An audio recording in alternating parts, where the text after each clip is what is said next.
আৰু আজি মোৰ ভিডিঅ' কনফাৰেন্স হৈ যোৱাৰ লগে লগে ডেপুটি কমিশনাৰ সকলে আপোনালোকৰ লগত 1-1.5 ঘণ্টা সময় বহি অৰুণোদয় হিতাধিকাৰীক সংলগ্ন কৰাৰ ৰোড মেপ প্ৰিপেয়াৰ কৰিব আৰু আমি বিচাৰিছো যে আপোনালোকক টাইমলাইনটো সম্বন্ধে মই আৰু এবাৰ কম 10 এপ্ৰিলত আমি প্ৰথমটো কিস্তিৰ টকা এই নতুন হিতাধিকাৰীসকলৰ বেংক একাউণ্টত আমি পঠাব পাৰো এইবাৰ হিতাধিকাৰীৰ এটা গুৰুত্বপূৰ্ণ দিক হ'ল যে আগতে এটা কথা আছিল যে হিতাধিকাৰীজন মহিলা হ'ব লাগিব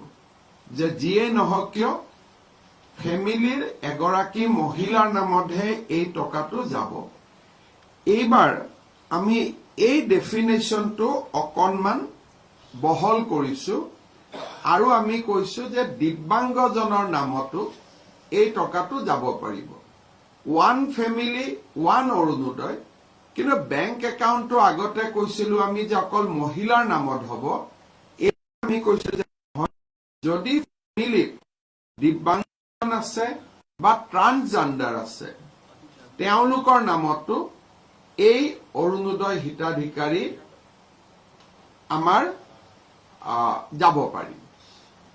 ডিসি সকলৰ বাবে যেটো ডিসক্ৰিশনাৰী কোটা ৰখা হৈছে